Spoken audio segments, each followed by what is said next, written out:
Every app you've opened today was designed by someone. Not built, designed. Someone decided where the button goes, what the error message says, whether the transition feels smooth or jarring, whether you feel at home inside the product or quietly frustrated and not sure why. You never meet that person, you just live inside the decisions they made. That job, the job of designing how humans experience technology, is one of the most quietly consequential jobs in the world, and it's about to change completely. Tanvi Gupta is a UX and UI designer who works in immersive technology like augmented reality, virtual reality, and gesture based interfaces. The kind of experiences most of us have never touched yet, but that are already being designed for the world we're walking into. She has shipped work across countries, and she has been integrating AI into her design process, not as an experiment, but as part of her workflow. She has a position on that, and I'm going to test him. Welcome to Plain Text. I'm Albert. Hey everyone, welcome back to our show. Today we have our guest with us, Tanvi. She works as a UI UX designer and she's going to tell us how she uses AI, how she got into AI in the first place, how she uses it in her workflow, and everything she thinks about design and AI. Hi Tanvi, how are you? Hello, hi Albert. I'm good. So I'm great. Yeah.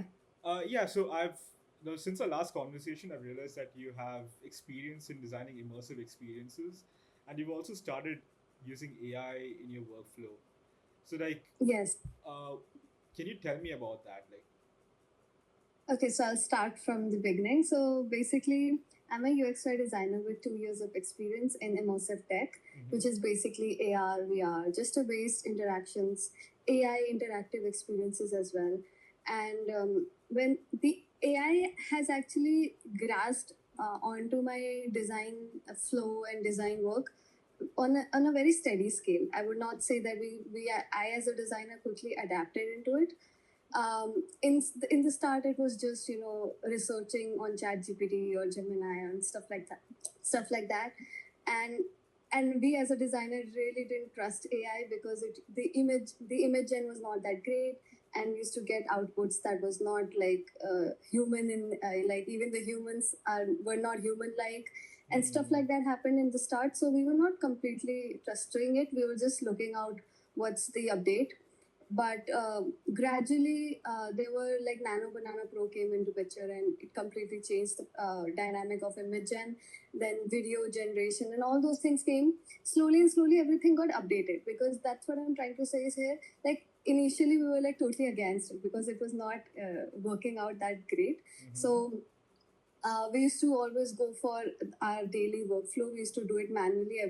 The design part was done still very much manually, but with every update every month, things have just become so much better that now we have started to incorporate it into our design. For example, uh, initially as a designer, I used to also pitch clients how my user experience would look like, because in immersive tech especially, people don't know how these things work, right? The technology behind it, how the setup would look like, how the user would actually engage with a tech like this, because it's not easy to explain it into words. So usually before, we used to have references, we used to give clients these videos and everything, but now with AI, we actually kind of localize and make it more personalized for the client. So let's say it's a particular brand, we incorporate the branding onto the tech, we incorporate the look and feel of what possible tech we'll use. Let's say it's a 55-inch screen mounted on a wall.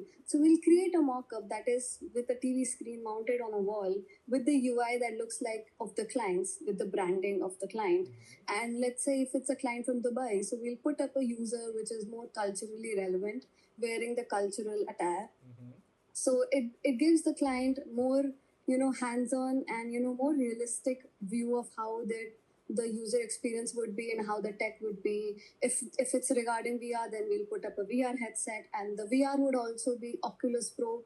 We'll give AI the command and make it Oculus, make it the controllers look exactly like the real tech. So gradually AI has been able to do that. Initially, it was not into it at all. The game was completely not about image gen, it was more research Mm-hmm. based.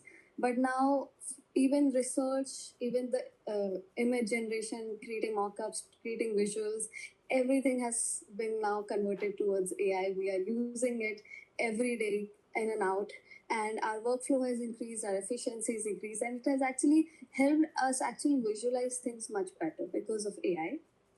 Mm-hmm. But I would not say that AI trust in it. We still do a lot of manual work when it comes to the final workflows. When it comes to actually making the final project, AI is less. It's still less involved. We use it just to create user flows and create pictures and create mockups and send it out to the client firsthand, and then when we get the confirmation, still we do things manually more or less, because when it comes to immersive tech, AI is still not so much uh, aware about it. I'm not sure about regular user flows regarding apps and websites, but just because I'm in immersive tech, I have a completely new world to look at. It becomes more 5D in nature. We have to look at a lot of other aspects rather than just a digital screen. So So I just want to cut the you out over final, there. yeah, You yeah, said it sorry. looks 5D in nature. So like Yes, how would you define that 5D? Is it like, so we know XYZ axis and then four dimensional would probably be time. So yes. what are the other? So when it comes to 5D, regarding, let's say, VR, Mm-hmm. so the VR UI is very different from a regular UI, Okay. because in VR we do not have like a complete screen. It's a world in its own right. We are literally creating a virtual world inside a 3D world.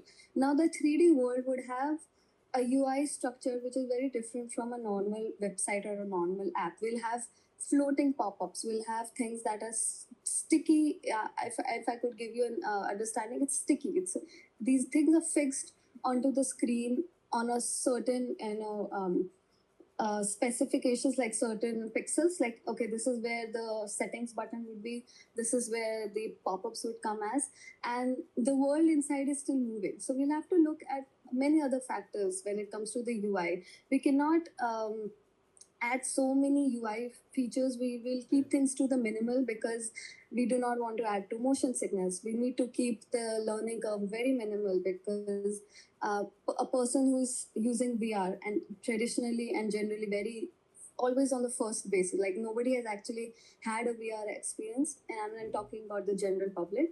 They do not have they do not know how to control a VR headset. Like they'll be confused when they're putting it on for the first time.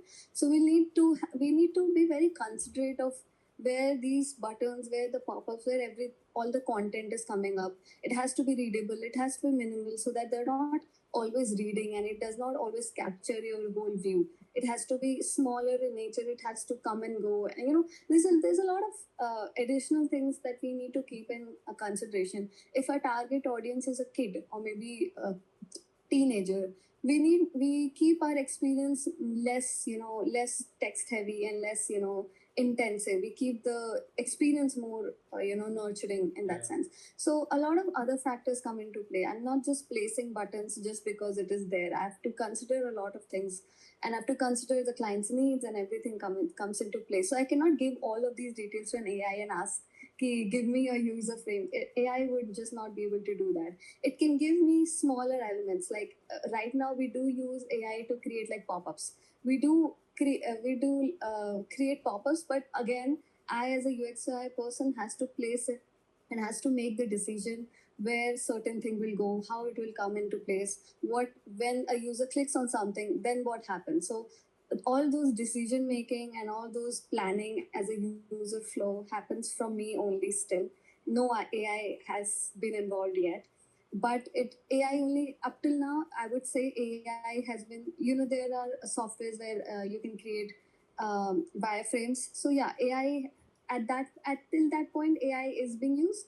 We do create wireframes like for a faster output, but then yeah, for the final confirmation and final user flow, I am still the person who's doing all that job. Done. Yeah. Ooh. So I mean, the key point I took away from what you said right now is AI is only doing a part of the workflow, like a certain, like making certain elements of your entire design, but you're responsible for orchestra, like having the entire thing come together. So kind of like an orchestra, where you'll have Yeah, true. AI playing the instrument, but you're the conductor telling, okay, what's the pitch and where the note should go. It's Where true, it's true. high. It's more like as they say, AI is your intern, right? So I'm Hmm. letting it do all my repetitive jobs and things that can be finessed faster, but then I am the one who's like executing stuff on Hmm. a much larger scale. So yeah, that's to culminate what you said. So speaking of intern, I'm sure you must have been an intern, and before that, you also were dabbling with the field. So do you have any story and like of how you got into design and how you learned the entire workflow? Oh yes, I do have a complete story behind this. I have been an intern, obviously, and I've done all those extra jobs that we get to experience and all those things. I have done that, and I do appreciate it because somewhere down the line, you do come to realize that those things were also necessary in their own way. But why I got into design, it's a long story. If you We're all want to, ears then listening to you. yeah. So I was not initially planning to get into design. I was a business economics student Mhm. initially. I was planning to just take my study and academics. I was a good student. So basically, I was a good student amongst the toppers, and I was good at business and economics. And my plan was to go for like marketing or something like that, like along the journey. Hmm. And even I had gotten an admission in college, and everything was set. Everything was all defined in my future. But then on the side note, I was also very creative in its own way. Not like a painter, but I would say I always like exploring things and being creative around things and learning new stuff. That side of me always lived along with me. But then, how schools always like push you towards academics and you're like totally into it. And for me, somewhere down the line, I never thought like design as a profession did exist. But look, you always have a notion that art is more like painting and like drawing, and Yeah, it's more like a traditional art, it's right? more You're not. expressive in nature. Yeah, yeah, yeah. Yeah. And I don't know why I never actually thought like something like design also existed. You always hear about fashion design and architecture, but something like graphic design is something like it's still not so known. Maybe like let's say tier one cities would know more about it, but still it's not advertised so much until a person is very much involved in it and they Hmm. go around looking for something like this. So that's exactly what happened to me. I was not aware of it. I was a creative person, but I was also good at academics. So I was okay in my comfort zone. I was like, okay, let's pursue this. Why not? I'm good at it, so why not? Obviously. So, but then COVID happened, and I had my admissions done. I'm a COVID batch pass out. So COVID happened, and I was just sitting in my room having nothing to do, and something just struck my mind. Like I was just thinking about my future 5 years down the line, Hmm. and I just could imagine myself in a marketing job or something like that around a corporate job. I'm just doing my work, and it did not seem exciting to me as a person. And like I was reflecting like really hard. And I was like looking at my future, and I was like, no, it's not something I would want to do. Like something as a 20-year long term plan. I'm like, no, I don't want to do this because I was done studying. I was done with academics. Like I don't want to read those books again, all those things. And I was creative, and for some reason I just started exploring. It was COVID. I have Hmm. all the time in the world, Yeah. so I just started exploring. And I figured something called communication design. That was there's a college in Delhi, and the course was communication design. And interestingly, it was not nothing in a niche format. It was actually a program that would help me explore publication, animation, filmmaking, typography, branding, and inclusive or UX UI. So it was a culmination of all these fields. And since I never knew what I actually wanted to do, this course was like I got called in, like it was my calling, because I finally thought that okay, something like this exists. And being a person who likes to learn new things and observe and problem solve, I did not know that I was like this. These terms are something that I've realized over time. I just knew there was something out there for me that was beyond academics. Like I liked to explore things and figure out something, do something impactful, not just have an academic related job. So I chose I took some time, I researched, and I finally chose to do this. And I told my parents, thankfully they were supportive about it, and they were like, fine, if you want to switch, why not do that. uh, and the college that I was talking about was actually a sister college of what I had actually gotten admission in. So I told the administration that, okay, I want to get out of the college and go to a sister college, which is an arts degree. And they were shocked. They were like, are you sure? Do you want to do some career counseling? Should we talk to your parents? Because you're making a very drastic change. They were like, you're doing such a big change. And they were really confused. You're like, okay, you're a business economics. You want to pursue that. And now you suddenly want to go for arts degree. I was like, yes, I'm going to do that. Just transfer my money, because I had given the admission fee. I was like, just transfer my money. I'm going to take admission in your sister college, and that's it. And everybody was confused, and so was I. I was like, no, I just wanted to do it. I finally felt free, and I finally felt I was doing something for myself, something that I actually wanted to do. Academics was my comfort zone, and I was like getting out of my comfort zone. I was actually trying to pursue something that not everybody goes for. Not everybody in my environment, really. No, not because my family is more like a business commerce, like everybody goes for a commerce degree. And so it was something like it's completely out of the picture. And I'm like, no, I want to do an arts degree, I want to do design. So it was something very new. And I was like, okay, let's do it. Maybe it would do some good for me. And it did. But the first year is like a foundation degree, and it was really confusing for me because everybody in the design degree had, like I said, people who are into design and knew what they wanted to from the get-go. They had actually a lot of basics perfected. They had done courses around it, done all those perspective drawings, and they had good sketching skills. And here I was drawing stickman figures because I didn't know shit, I didn't know what to do, I didn't know what these colors and these mediums meant. I just knew I had to do it, but I didn't know anything at all.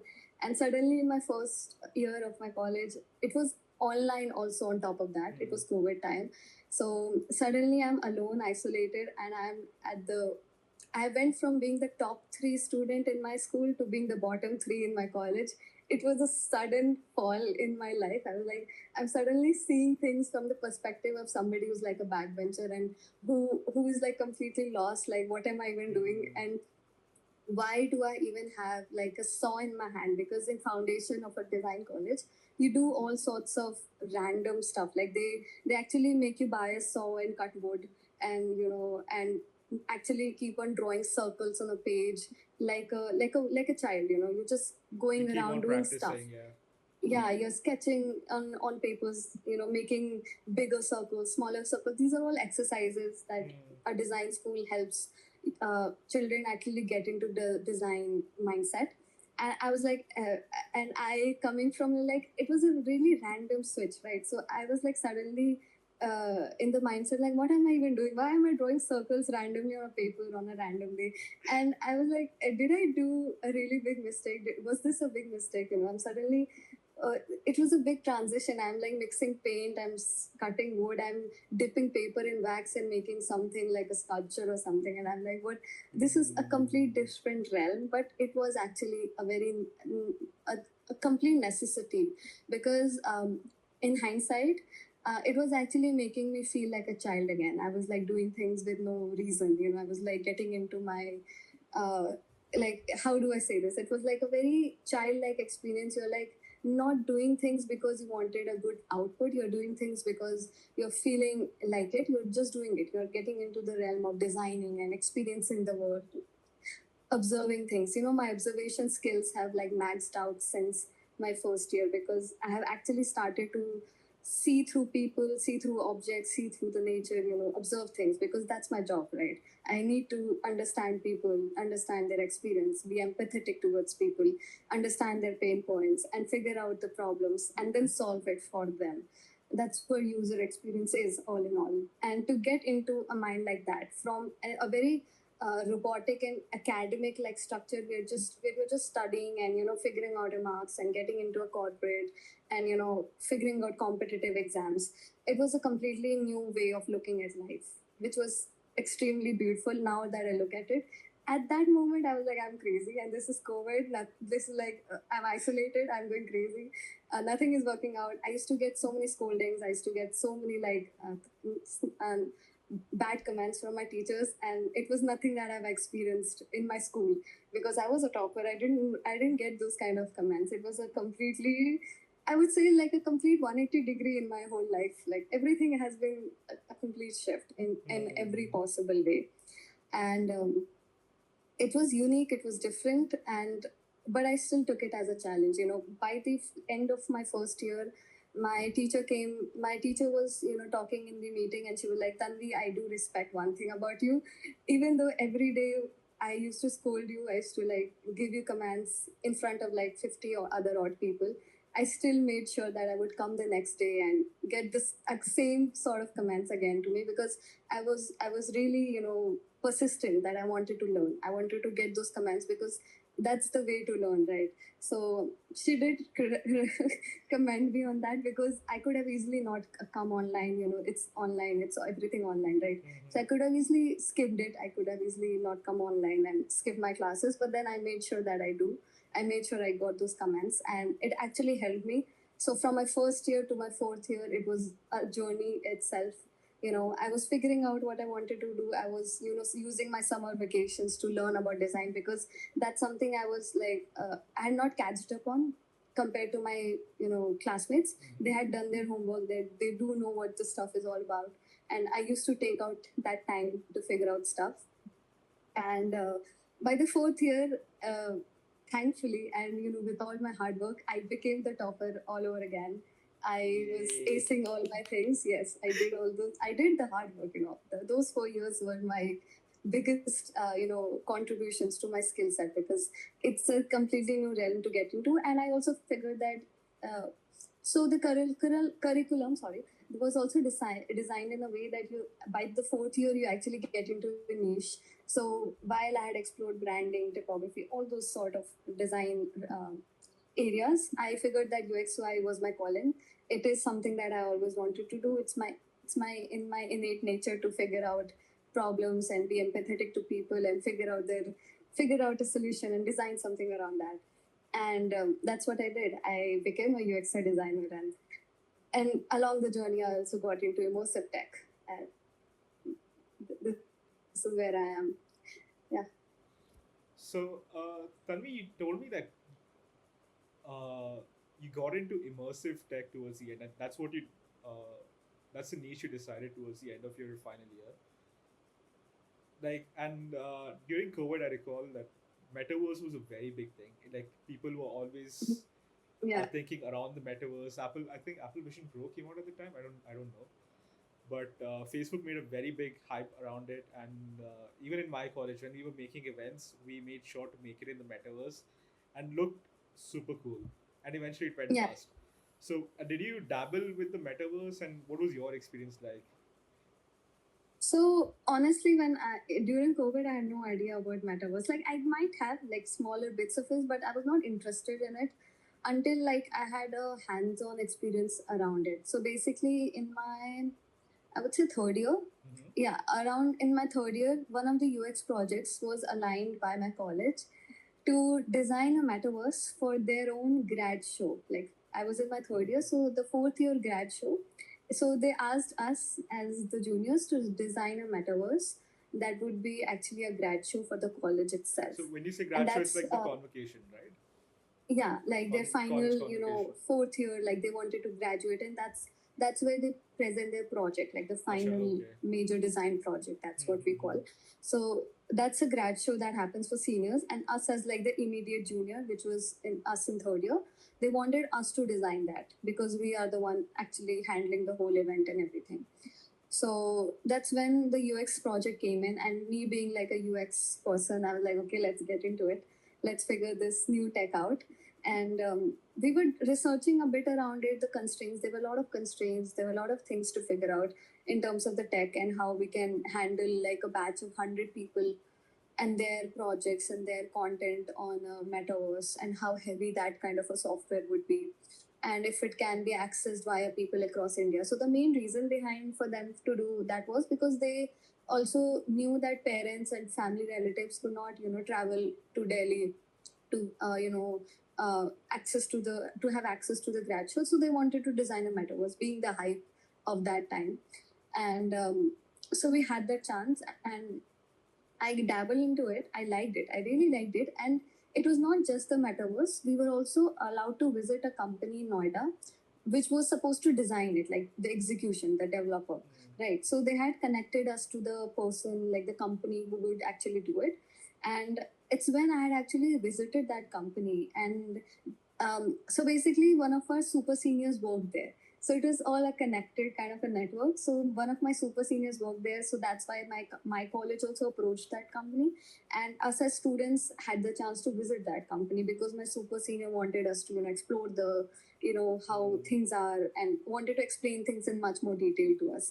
So I visited that company and I was happy to it was my first time to actually put on a VR headset and explore like real projects that they had done for the industry. So I was putting up the VR headset. I was getting interested in gesture-based experience that they had done for like another project, and that's when the whole conversation and the whole idea of immersive tech came into like my mind. Okay, this is also something I can go for as a UX UI person. It's not just limited to phones and websites and creating apps. It's not just that.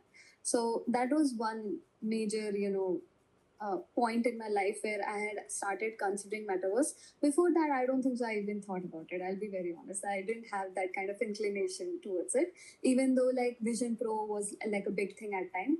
And I was aware of it, but I was not sure like how could I get into it. Like I think somewhere down the line, I always figure out how to get into something like that. I always feel like okay, there might not be a way for me to get into it, even though I like tech. I've always liked tech as a child as well. So I saw the possibilities and I was like, okay, this is something I'll get into once I graduate. Once I got into my fourth year and I graduated, I applied for a company that worked into immersive tech and I got into it just to explore this whole industry. And I never really considered like how metaverse and everything is a declining industry.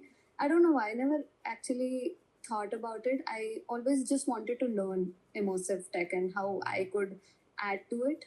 Because and that's one thing that I think I'm glad I did not take into consideration. I did not think like okay, it's a dying industry, so why should I get into it? It was never my way of looking at it. I just wanted to learn, and because my company dabbles into international clients and projects, not in India, they work in Singapore and Australian and Dubai kind of regions. I understood that it's not a dying industry at all. It's a very stably rising industry, not like abroad. People are exploring it. It's just in a very different way. It's not the usual kind that we expected. How we expected metaverse and VR to be part of a life on a daily basis. That's something that has not happened, but it is still a stable industry, even abroad. It's still existing and it's very much will be rising. So you said the people abroad are exploring it in ways that we haven't expected. So like which direction are they taking? Okay, so when I say that, I meant when you also, so you mentioned that Vision Pro was like a big thing during COVID, and we were all hyped up like okay, this would be the next big thing. It will replace phones, and it will just change the realm of like our way of connecting with people. And one of the reasons I feel that happened was because we were actually in that kind of a situation. We were in during COVID times, and we expected our life to be just like that, an isolated way of living mostly. We did not expect pandemic to go anyway soon. It was kind of fearful, and that's why Vision Pro had its own marketing and had its own people actually wanted to try it out because Vision Pro made it possible for us to meet and connect with people in a more immersive manner, right? And the reason why it also died out was, I believe, it's my own personal opinion. It's because we went back to our way of living. There was nothing Vision Pro was actually solving a problem for. It was solving a problem during COVID times, but it was not solving a problem anymore because we went back to our way of living and we as humans always prefer connecting in person and not doing things virtually. Like that would being in human nature, like we all always want to do things in person, right? Nobody would actually want to go and meet people in virtual. And that's something we realized during COVID time. Like virtual stuff is exhausting, right? Yeah. We do not want to do it for an elongated period of time. At some point, you do want to do something in more human way, like connected. You want to connect with people. So that's why I believe like Vision Pro and Metaverse and everything was like a big boom during, because we had that kind of a notion that this is how our way of living would be in the future. But then because we went back to our usual way of living, we do not need it to replace, we do not need it anymore. It's not solving a problem. It's what essentially I'm trying to say. Like phones came into picture because we wanted to solve the problem of talking to people. Something comes into picture to actually solve a problem that we're having. Like initially we used to communicate via letters, then telephones come into picture, then phones came into picture. Like everything is a reason, comes and is being adapted by humans to solve some sort of a problem, right? I think all of these tech, what I was like in culmination of everything I was trying to say is all of these immersive tech, AR, VR, Vision Pro, everything that's coming in is still way ahead of its time. Like the technology is there, but humans as such have not found the need to actually replace this technology in our daily life. And that's why at some point Vision Pro was being hooted out like, okay, this is the next big thing. But because we found the need during COVID times, right, we found that, okay, this is how a virtual life would be. But then everything got solved, like pandemic got over, we went back to our way of living. And I think that's why Vision Pro had its own fallout, because people forgot about it. Like nobody actually needed it for a daily communication. Nobody actually wants to put a headset and control things. It's nice to think of that one day, maybe 10, 20 years down the line, we might do something like that. But I don't think so the current humans are ready for it. They don't even need something like this. And I don't think so they want to do it on a daily basis. Like I think people are just okay with a phone. Like phone does most of our jobs, and laptops have been doing on most of the jobs. Vision Pro is something like was supposed to be used on a daily basis. It's what was supposed to be used for communication, taking pictures, taking videos, watching films, and everything. It had a huge number of features in Vision Pro. It was not just a VR headset. It was supposed to be of a way of communication, essentially. A complete immersive phone. Yeah, in an immersive way. But I think people would rather have the real experience than the immersive experience at this point. Like a pandemic also brought us that realization that everything virtual is also not that great. But- we Like, I have a question there. Like, wouldn't it yeah. be like contradictory in nature in the sense that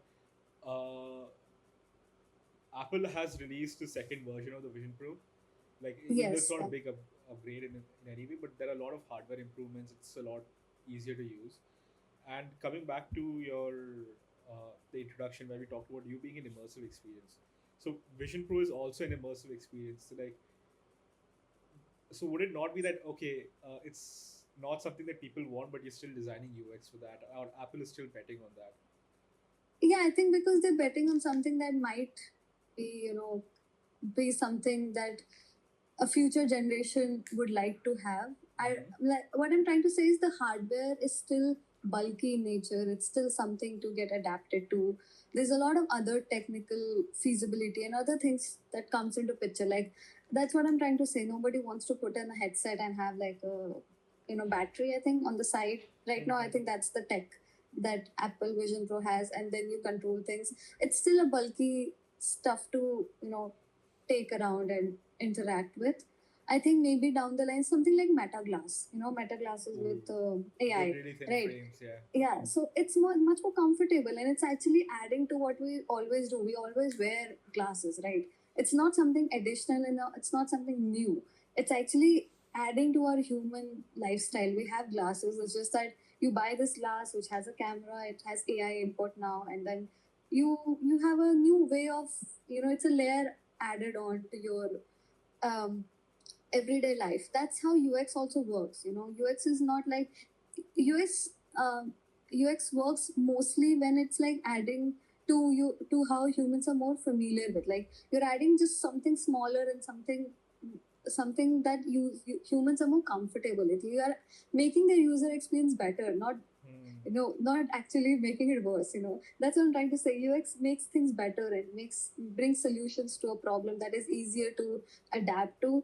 And I think that's where Vision Pro fails at. It's like a hardware that nobody wants to have on all the time on their head, and then take it around, have like it's not easy to transport with. So would It's you not easy extend to the go around same, with. like would you extend the same logic to metaverse also? Like it's not something everyone wants. Like would you extend it to that too, or do you have a different opinion?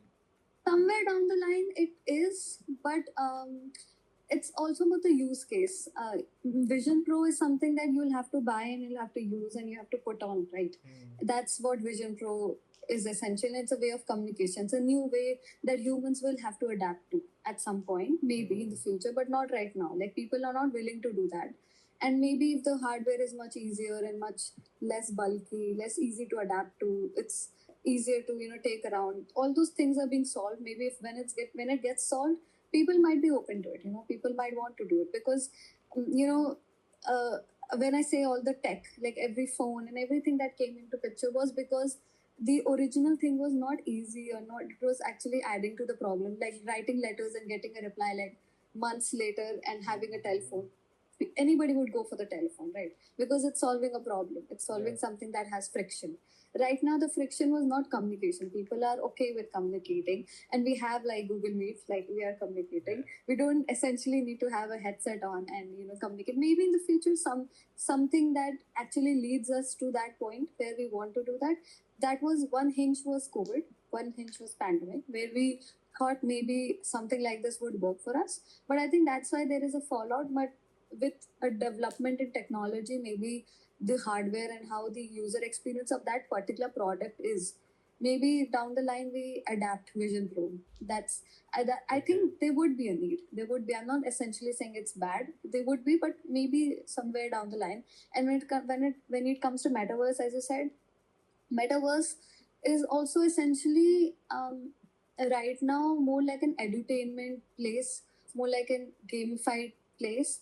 Metaverse is also not solving a problem. Essentially, it's like a new realm, and it's an immersive world. It's not actually solving something. It's just an immersive world where you get to picturize something new. And that's where things get interesting also. People can use it in a very different way. So for example, one of my projects in my company in Singapore, they wanted to build this. It's not metaverse, but I'm just giving an example. It was a VR project, but they wanted to actually picturize how their Chinatown in Singapore was actually like in the historical timelines. They wanted to picturize something that humans can have no access to. We can just read about it. We can have like small bits and evidences about it, but to actually visualize something in like 100 years back, 50 years back, you cannot visualize something like that. That's where immersive tech comes in. That's something, that's a problem again. You cannot visualize, you don't know how your history looked like. So building a world that represented the old Chinatown, and with their culture and how the hawkers were at that time, the calligraphers and the origami, the decoration and everything. You can actually visualize an old Chinatown via a metaverse or via, a VR immersive tech. And that's where things get interesting. That's where you actually get to experience something that you don't have access to. That's where this problem is being solved via these immersive tech. It's not actually solving an everyday problem. It's essentially solving something we don't have access to. We cannot experience something like that. That's why even when I mentioned my graduation show, Metaverse, it was actually solving a problem. My college figured that not every parent can travel to Delhi and visit their child's grad show project. That's where they wanted to build a metaverse, because they wanted to give that access to anybody sitting anywhere in the world who can have access to that grad show, and enjoy their child's work and actually experience the whole grad show all in all. So it was essentially solving a problem. That's where immersive tech also comes into play. Essentially everything is just having to solve a problem. There's some friction. That's why you bring in tech. You bring something that solves. AI is also solving a problem. AI is solving our repetitive jobs, something that can be done, and we are focusing our intellect, and we're focusing on the bigger task and something more intellectual. Essentially, yeah. So immersive tech also is not in India, but right now in abroad, it's more into edutainment. Companies who want to pursue their CSR projects, they want to actually bring some societal impact or bring some sort of information that is not accessible to us in a general sense. They find ways to use immersive tech like AR, VR, metaverse to bring that kind of an experience for their target audience. And that's why immersive tech is still living. It's in a stable way of rising. It's not dying out, I don't think so. But we'll have to find a way to incorporate it in our daily life. It's not that an Apple Vision Pro can swiftly come in Yeah. and just replace everything. Like There has to essentially, be some need. There has to be some need around it. so through immersive tech, you're solving the problem uh, of how far a person would have to travel in order to experience a particular event. So it could Yeah. be as small as the grad show or convocation that you were talking about, Yeah. or it could be as extreme as visiting the older Singapore, experiencing Chinatown. Yeah.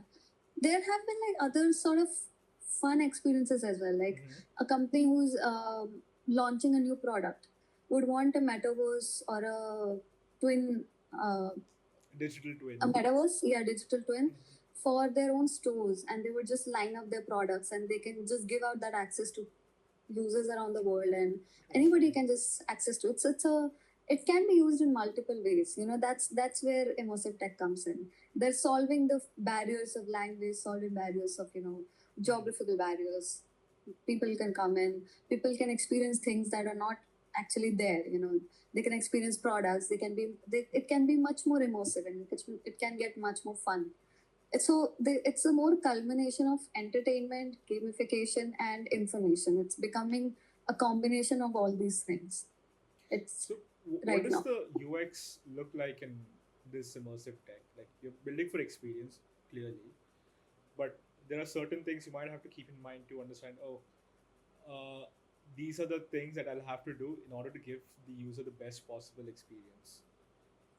It varies a lot on the tech. Like along these 2 years, whatever I've learned, it varies so much so on the tech that we're using. Like VR has its own constraints and things to look at. AR has its own constraints. So when I have already mentioned some things around VR, like learning curve, motion sickness. You cannot just hand over a VR headset and just expect the user to know. So there has to be instructions and guides, and repetitively nudging the user and allowing them to know, like, okay, this is how you have to use it. When it comes to Vision Pro, we did a project for Vision Pro. So Vision Pro has like pinching gestures, and it tracks your eye, right? So it's a completely different tech from an Oculus VR, where you have controllers and you can point via the controller. So I'll have to look at the tech, and that's how I design the experience. I give guides to the user. They read through the instructions. They understand. Maybe there is a small tutorial around it to help the user understand. When it comes to AR, I have again instruction screens before the user starts, because I'm always taking this as a baseline that the user might not know about this tech at all. So when it comes to AR, I give instructions like there is a particular distance being maintained from the where you're augmenting and from your phone camera. There is no direct sunlight, obstructing the camera's view. You have to keep certain things in consideration while augmenting as well. And what else can you do? You can pinch on the augmentation and on the screen. So all of those things that the user can do, should do, not do, everything is being instructed and guided to them. If it's like a kid, the VR experience is much shorter. We do not want them to be overloaded by that experience. And Wait, is when that it comes actually a to thing? Do they get overloaded with all of this? it's very, when you actually put on a VR headset, it gets, you're confused with what you're seeing and where you are. Like your brain has some sort of lag with comprehending, like, okay, it's a different world that you're looking at, but you are still standing or sitting on a chair while you're experiencing something. So what I'm trying to tell you is, like, every tech has different constraints, And it depends also on the target audience and the client. Even like cultural barriers also comes into play, like and the kind of client it is. So for professional events, we do not give like gesture games where you have to jump. We cannot give such kind of proposed pitches, right? We have to be mindful of the target audience. They would be professional people who would be like serious in the way they approach towards that event. So the event and the experience that we build are more professional, more serious, more about the event. And if it's like a fun kids like an event, we give more fun experiences, gamified experiences. Everything has its pros and cons. We look at different factors and different tech, and we make a decision based on the requirements. So yeah. Interesting. So like, I get that you tailor everything to your audience and based on the tech, but let's say, is there anything unifying across all of those experiences? In the sense that my phone has 101 apps. Okay, each app in the end leaves me feeling a bit different. But when I leave my phone as a whole and go somewhere, like the moment I turn off the phone, I'm like, okay, this is how I felt before using the phone, and this is how I felt after. Right? So, do you have any objective of what the user should be feeling after they use your application or after they use your product? We definitely want to leave an impact, right? After using even like a 2 minute or 5 minute experience, it has to be impactful. So generally, the user experience goes from inputting some sort of data, doing something like as an input, and the user gets some sort of reward or some sort of gratification or some sort of return in the end. It could be in different manners. It could be in terms of like getting on top of a leaderboard, which would eventually lead you to getting some sort of coupons or rewards from the client. Like we incorporate leaderboards, some sort of competitive edge to actually make the experience reward. You get something in return at the end, or you get some sort of information at the end. So one of the projects we did was again in VR. I'm giving a lot of VR examples, but this project was actually around CSR, and they wanted to show how Singapore's oceans are polluted and how their coral reefs are being impacted. And they wanted to gamify and make this impactful. Now, it was a very open brief, and we as UX designers had to do our own research and figure out how to gamify this, make this impactful, and make this CSR project something that the users would remember. So we did our whole research around Singapore's, pollution, how they're handling. It's a very, I would commend that they are very, they're very organized as a country. They have their own recycle systems, and they have their wastage segregation systems and everything in order. So we had to figure out what kind of particular waste are getting inside the oceans. What are the actual facts around it? It has to be very particular in nature, because the country itself has their own segregation. So what is actually getting inside the ocean?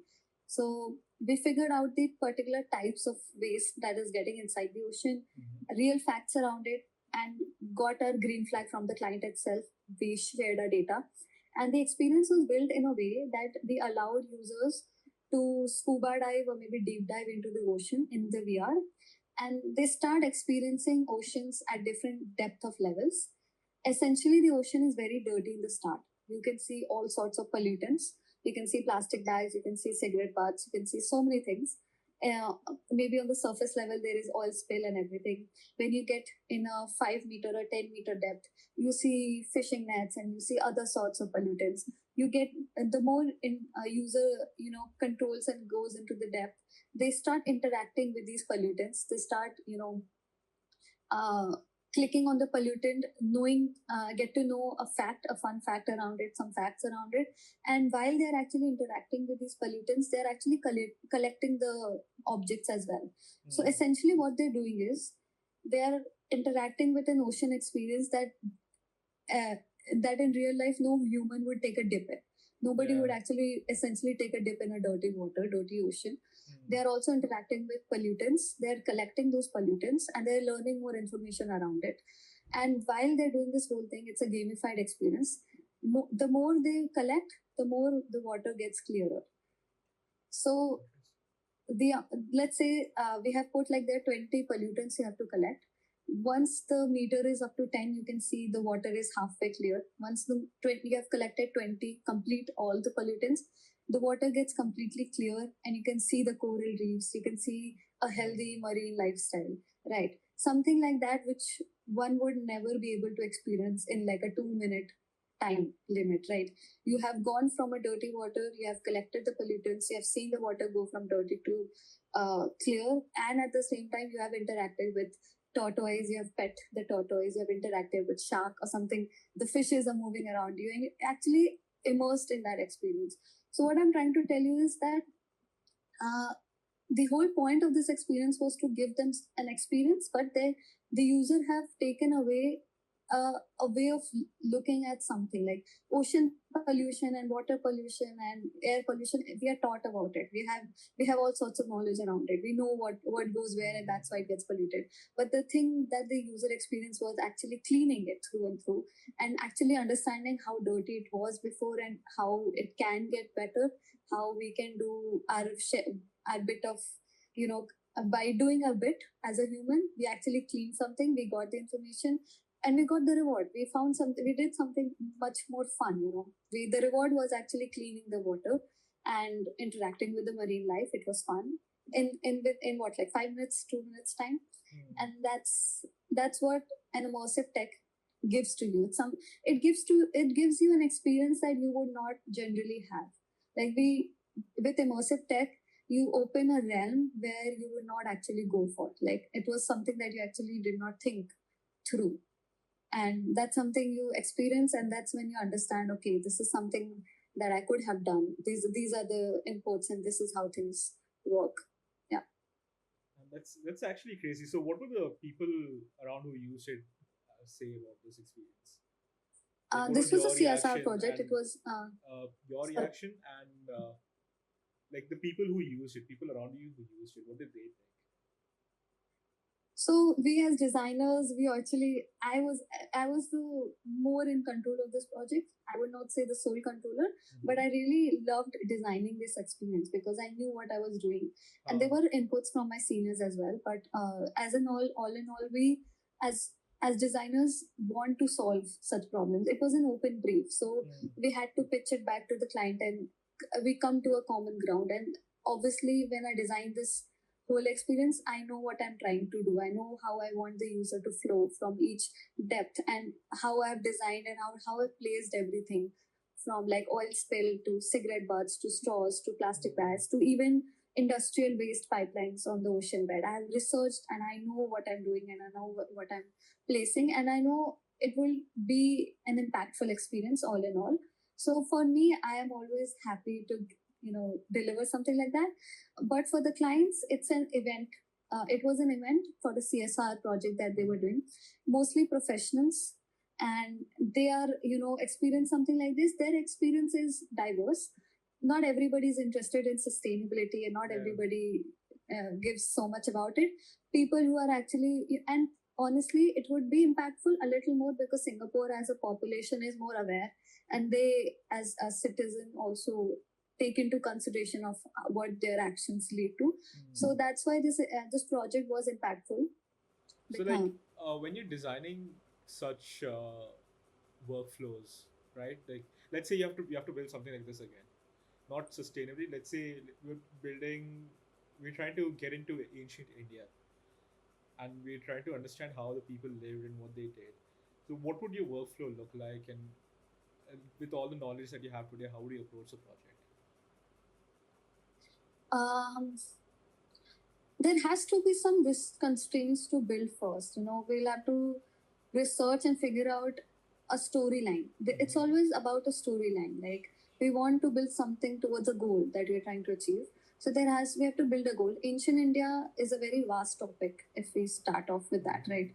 We need to figure out maybe some sort of dynasty, or maybe Indus Valley, let's say, the very first civilization, and we figure out a niche, figure out a storyline. Maybe let's say if I'm just iterating in my mind, like let's say I want to show a day in the life of a person in the Indus Valley, and how they go about it, how the infrastructure is, because it is said, right, Indus Valley had like waste houses were built They in a had very sewage pipelines yeah and all of that.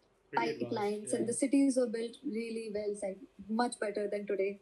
Obviously, like those are the kind of notions that we have heard about around Indus Valley, right? So let's say we have those kind of notions. We have that as a basic hypothesis to start off with.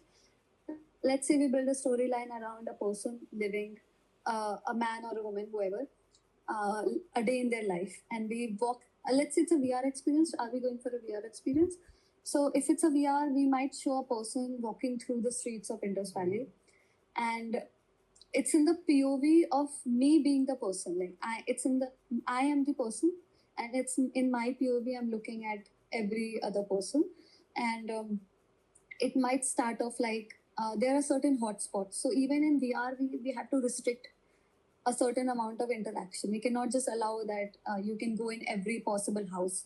It's not such a big world. The software would get heavy. It won't. Yeah. It has to be done with some constraints. We can do it. It depends on the budget, honestly. If we have a high budget, we can do Everything it. is There's no possible. restrictions.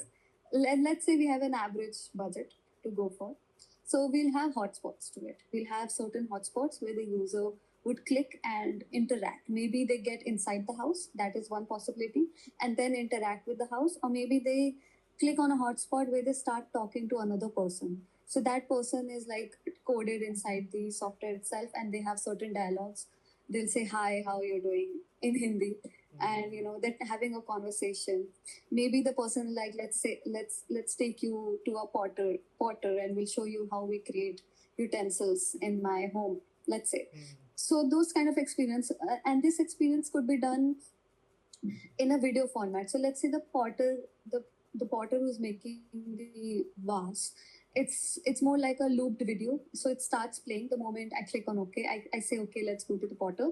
There is a video where the potter is making the vase, and when the video is completed, again there is some sort of input. Maybe you want to try pottery. Let's say if you want to try pottery as well, so maybe you can use the controller to shape the clay.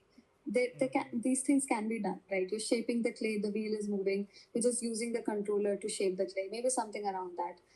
It's still, I'm just iterating, so there's a lot of other details to get into, but let's say this is how we experience this. Once you have made a vase, maybe we give you a screenshot of that picture, and it can be given to you at the end of the experience. Maybe if there is a backend system, we attach a backend system to it. So maybe that sort of pictures can be given to you at the end of experience as well.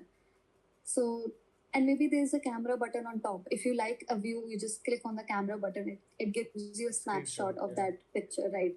So those kind of interactions and gamifications can be incorporated.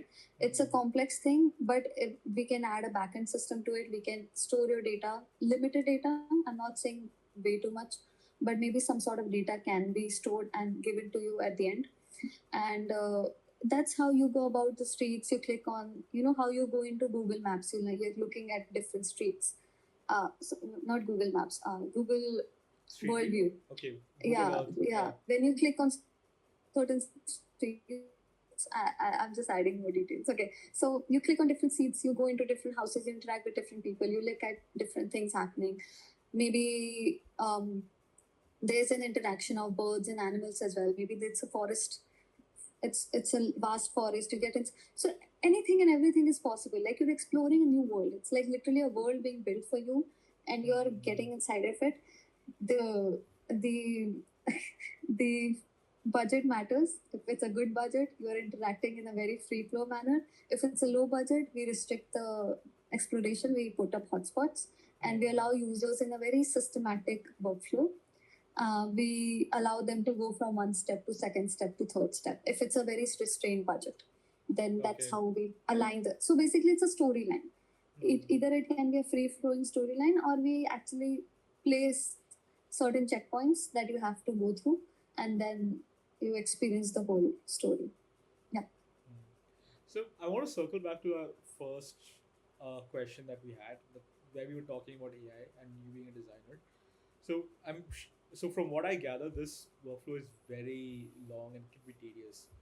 So how would you use AI in this workflow to make things go faster and deliver on time? AI comes in the picture of doing the initial planning mostly, Uh-huh. research, building the storyline, building. Maybe right now, I as a human have, as a working professional, have like deadlines to meet. So if I want to just check on if I'm missing out on something, so I just give the AI a prompt that this is my plan. Give me something. Give me everything that I might be missing out on, or I might be not doing right. So it's like AI is my companion in a sense. I'm planning things with AI, I'm researching with AI, I am figuring out how I can make my storyline much better. Maybe there is still something that I'm missing out on. I'm human, right? I can make mistakes. The client brief, I'll place in the client brief, I'll place in my ideas, and I'll ask AI to figure out something, cook something for me. And but it won't be something that I'll pick up. I won't pick up AI ideas. I won't pick their ideas. I would actually compare what's AI giving me and what's in my mind. I'll figure out if there is some sort of thing that I'm missing out on, or if my storyline is can be tweaked in a certain way and made can be made better in a sense. Um, that's where AI comes in. It also comes in when it comes to visualization. Visualization in terms like I want quick mock-ups, I want quick images how this world would look like. Let's say we want to build a Lego world or maybe a pixelated world or the 3D world, the kind of visual style we'll use, then I'll give it to the developer and I'll ask the developer if this can be done in this particular deadline that we have, how easy it will be, how much time it would take you, how costly it would be. All those discussions will be having with the developer and with the client as well. The client would give me like green flags. Okay, this is how they are visualizing it, and I'll give the same visuals to the developer and ask what's their timeline, what's their ask around it, what's their constraints. So communication has become better and faster because initially what would happen is I'll have to source a visual from net and I'll have to tweak it based on the client for the client's needs, and then it's again a whole lot of work to even get to that point, for that visual to come into place and to give so that I can get a green flag from the client itself. That kind of a friction has been removed. I can use AI, I can visualize it very quickly based on the needs, and then I can have communications very easily. I can find out restraints very easily, and I can plan my work around it very easily. And that's when everything is settled, when everything is decided, and every point of restriction has been figured out. That's when we actually get into the building. We actually put in that labor of effort to get into it. So before our efforts would go to waste, there would be multiple back and forths. The client is not okay with something, some small tweak that will take another half an hour, 1 hour to get into.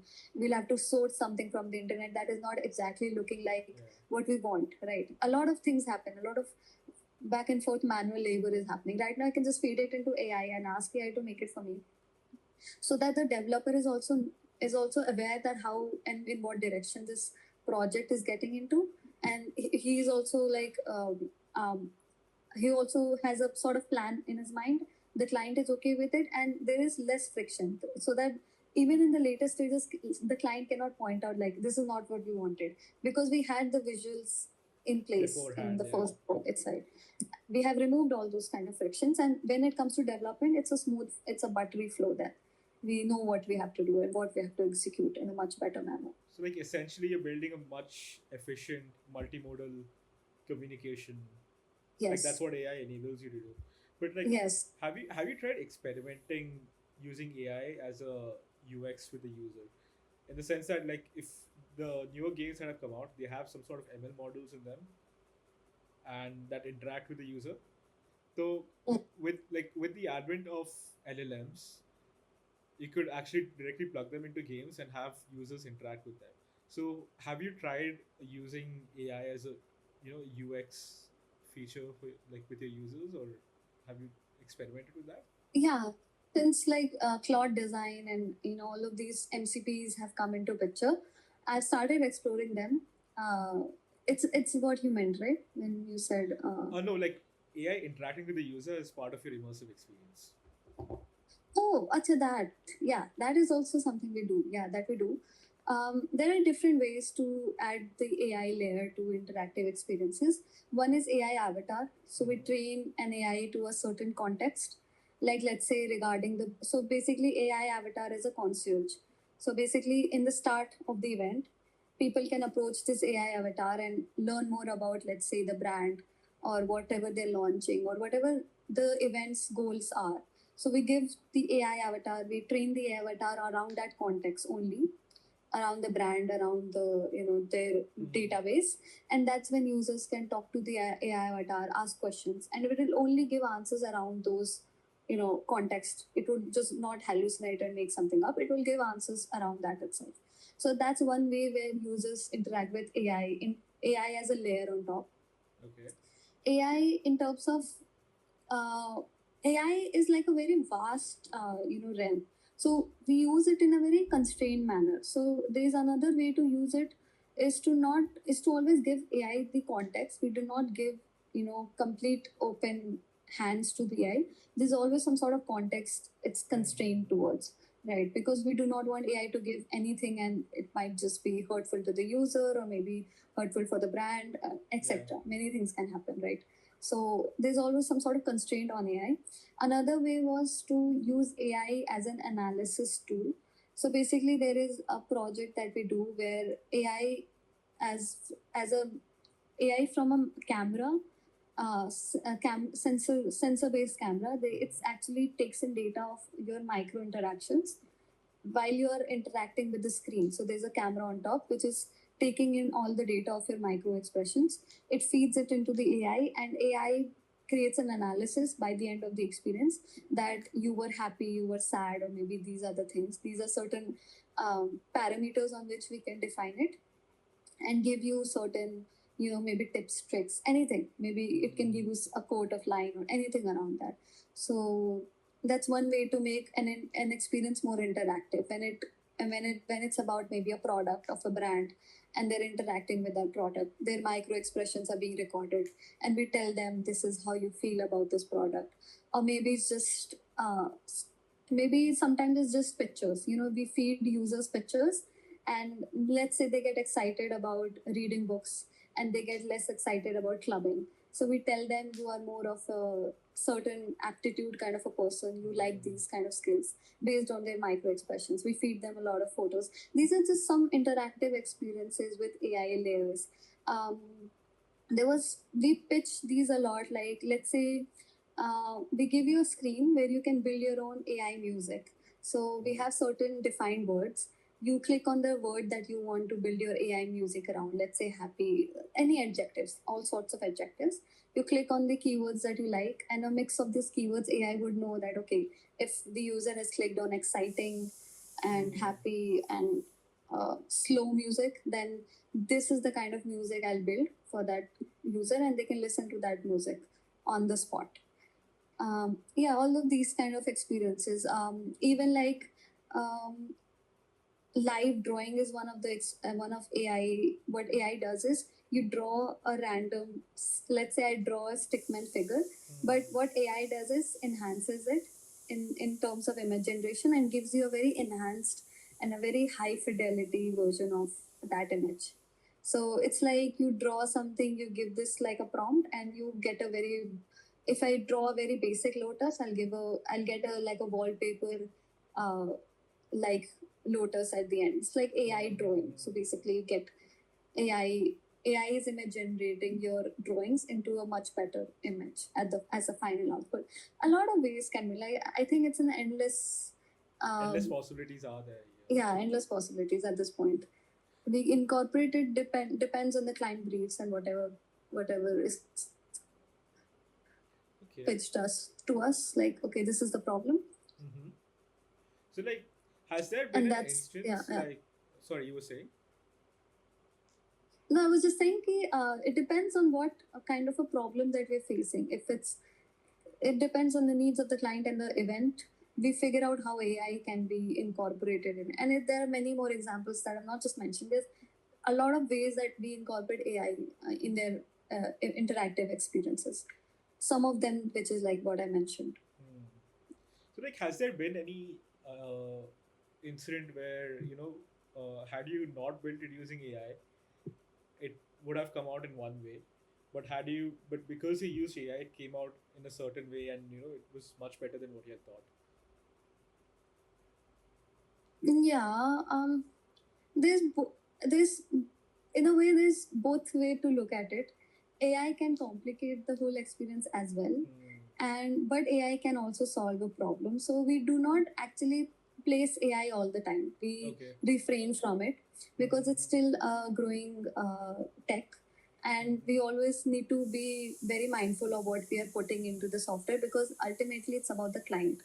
Yeah. And if during the event something happens, because AI is not always in our control, we can have the context, we can build the AI around it, but we refrain from doing it all the time. It's until it's being asked from the client itself. It's not that we want to do it, because it's a complicated thing to deal with, and how we are also putting it matters a lot still. So that's why the examples I gave are very limited, like Okay. sound, like you're building a music around it, you're analyzing micro interactions. AI avatar is something that still has been perfected from my company. They know how to go around it, but not in any other way. It's not like we're using AI in like the app we're building. No, that's not what we're doing, because that is something that is completely different. We only do it when it's necessary, but whenever it's necessary, it actually enhances the experience. So for example, the AI avatar that I was talking about, it can be used in multiple ways.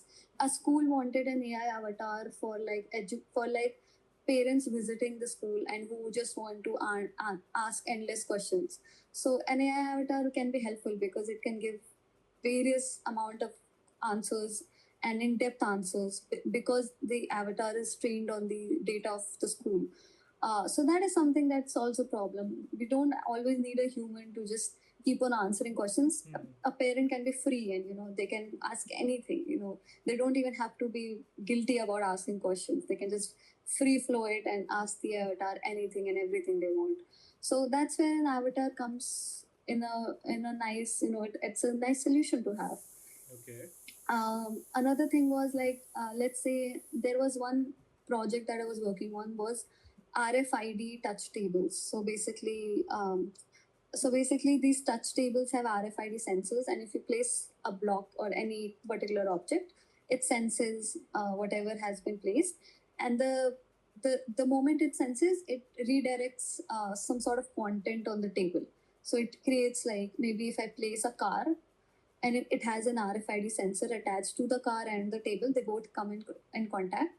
There are information around the car. We'll get the model name, we'll get what features it has, etc. This is how a basic, RFID table would work.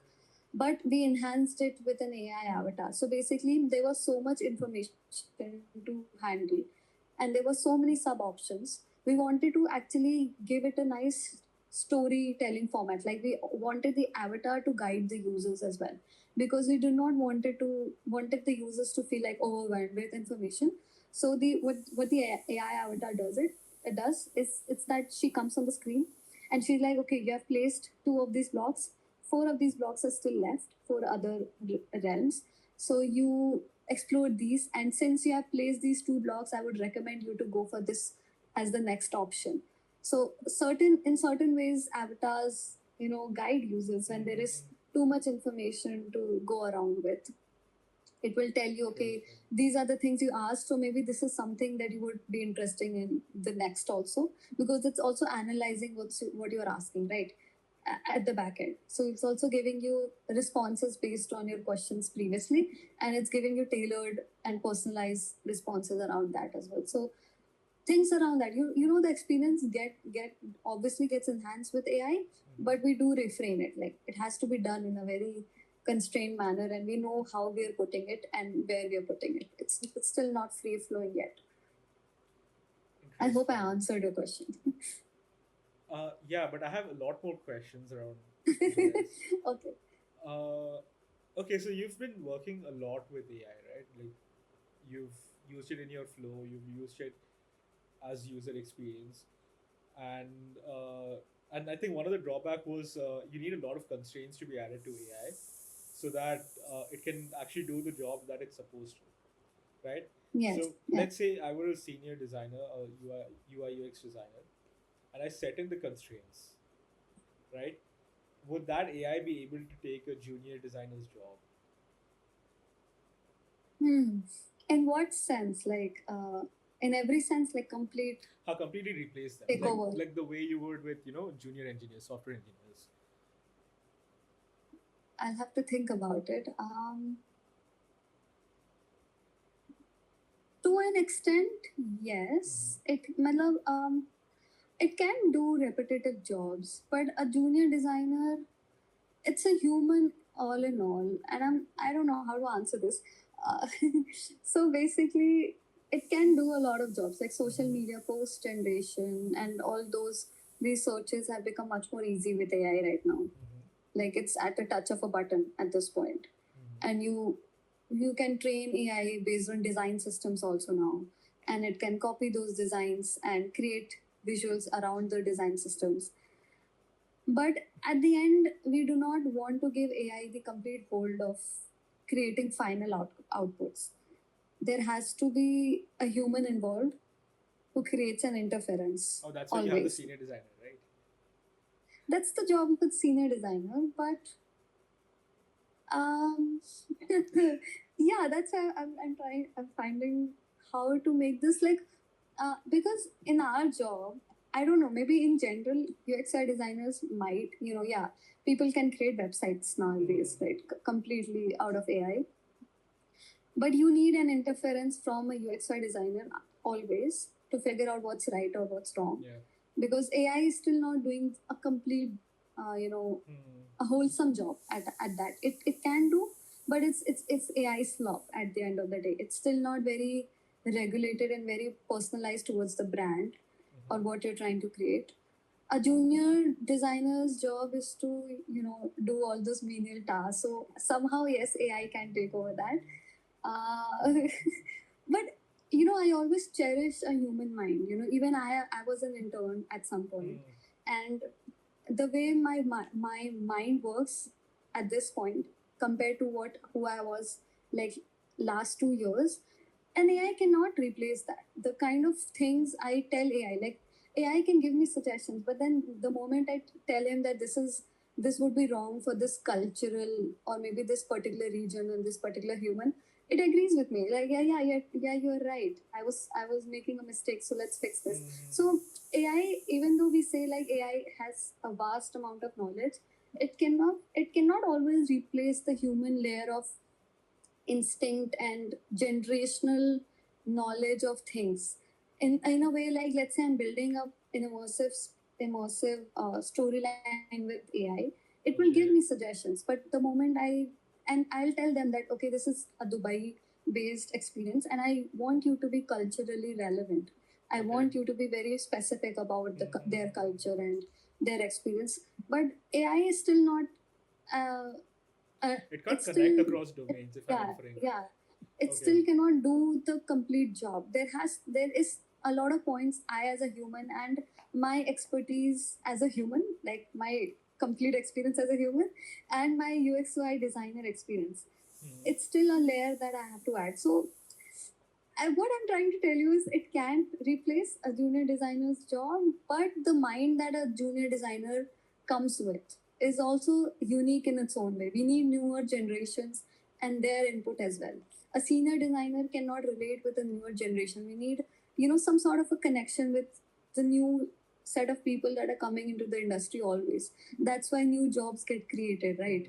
New sort of, we need that kind of a mindset. We need humans to interfere and help be us involved understand with the the new entire generation process, that's yeah. coming in, right?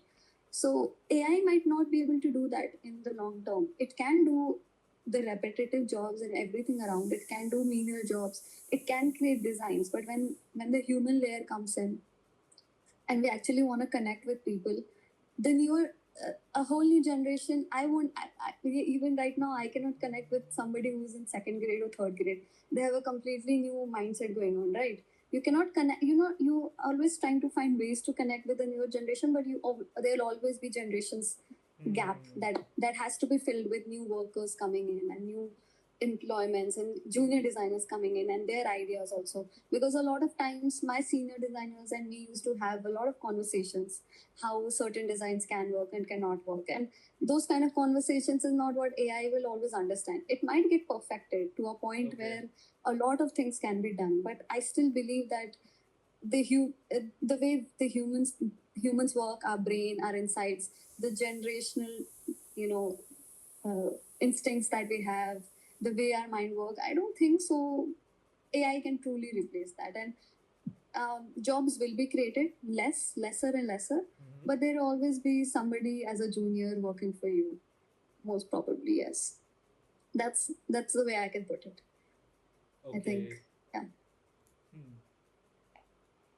I don't know. I Interesting. explained it in the best possible way. Yes.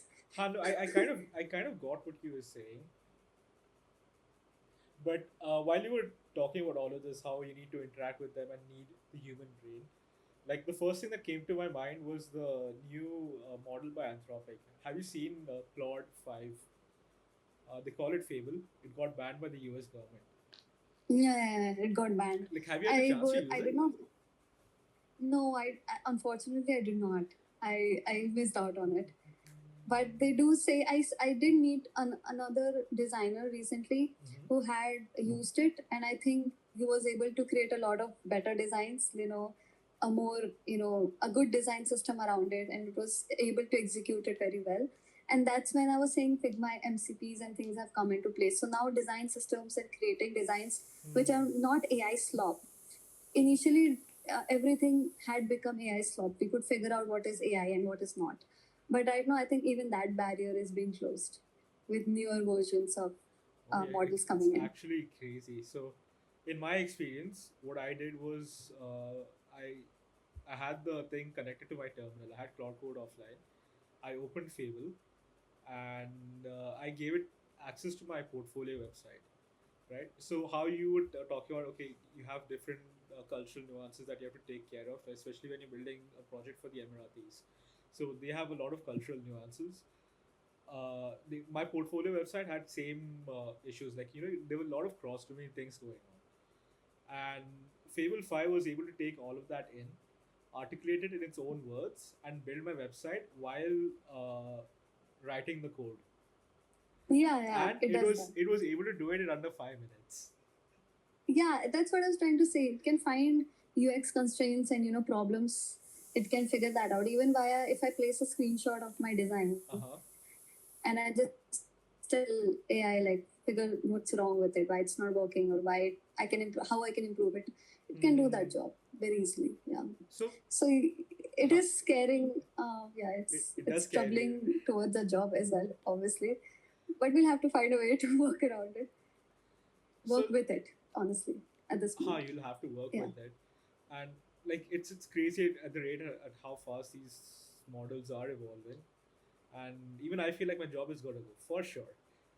But the way I see it, like it's going to evolve into a better or into a more specialized field, like 5 to 10 years down the line, right? So as software engineers, we'll have to only think about the system design.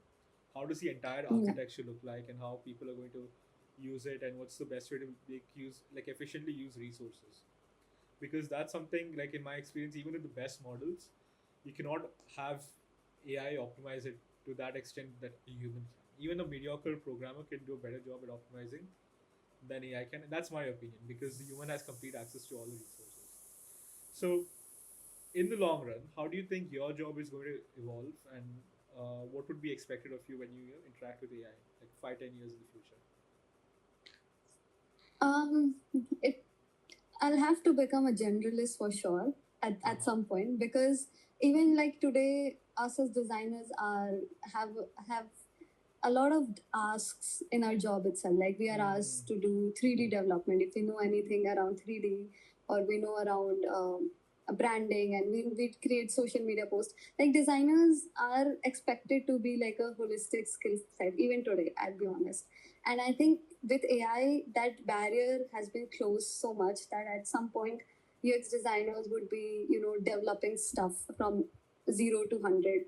We'll be the one defining the storyline, we'll be the one designing the interface, and then we'll also be the one who is developing everything, from end to end, because AI has closed that kind of a gap.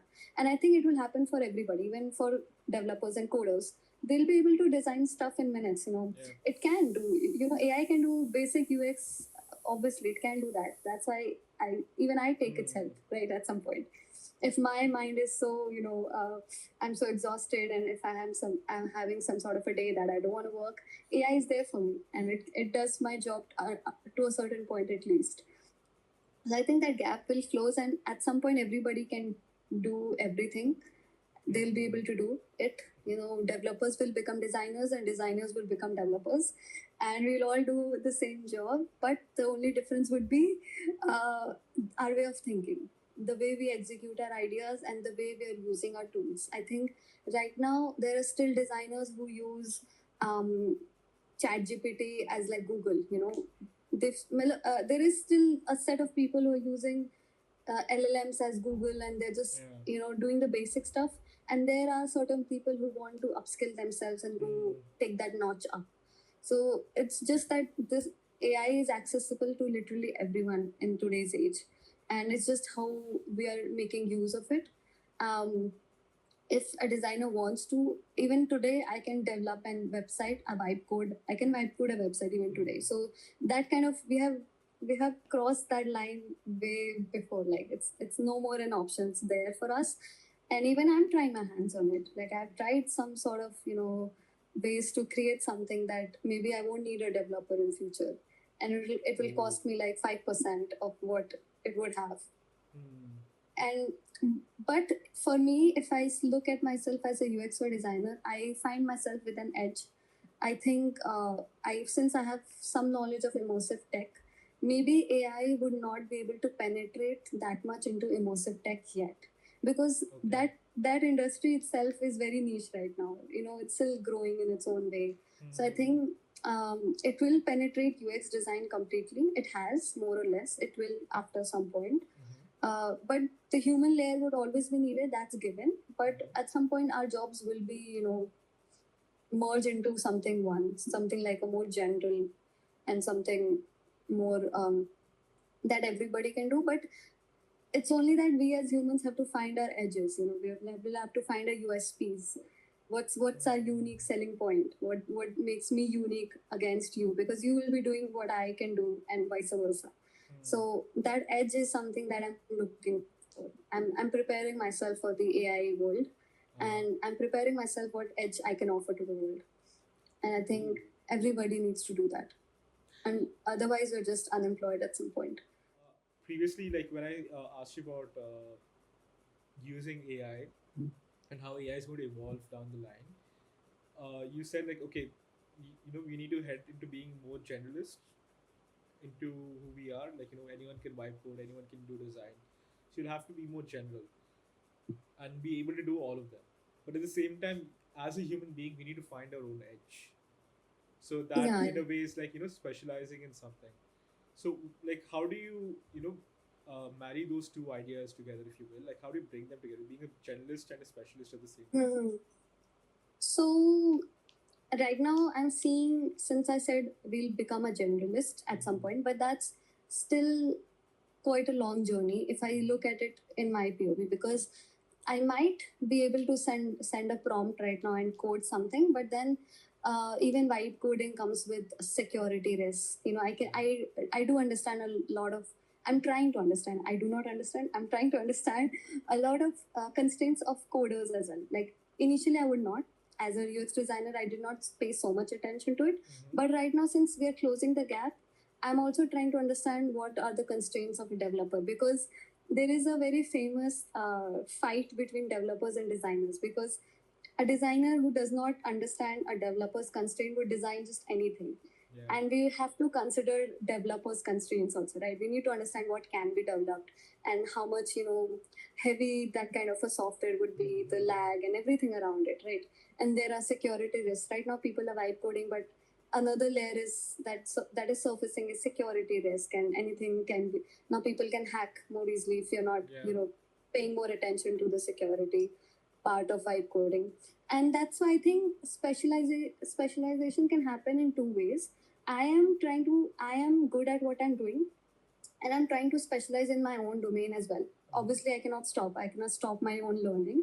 I'm trying to, by parallelly trying to learn a new skill set like that is coding. I'm trying to understand that kind of a specialization as well, because if I do not do that, somebody else will, obviously.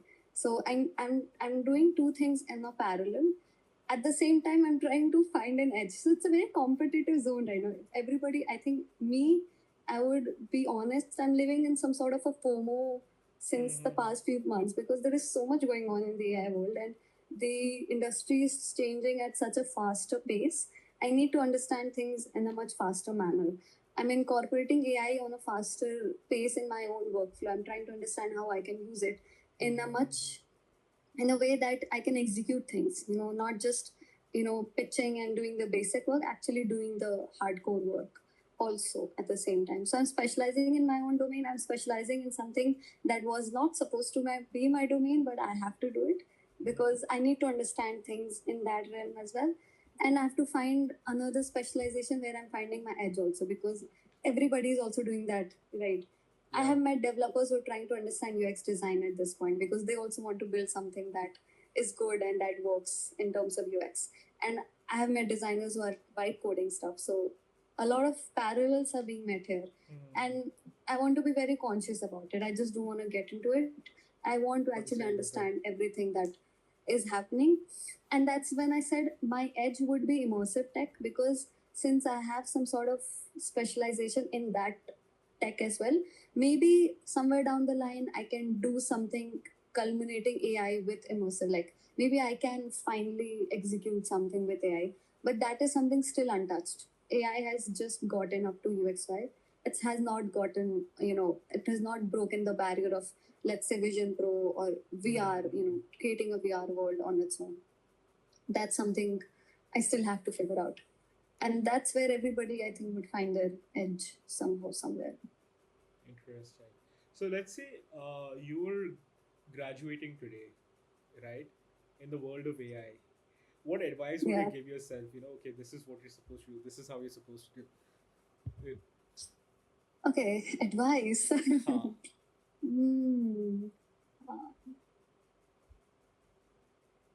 One thing I have realized over time is that we are all living in a FOMO. That's true. I am also living in a FOMO, but it's just like people say when Google came into picture and everybody was baffled, like, okay, there is something new around Google.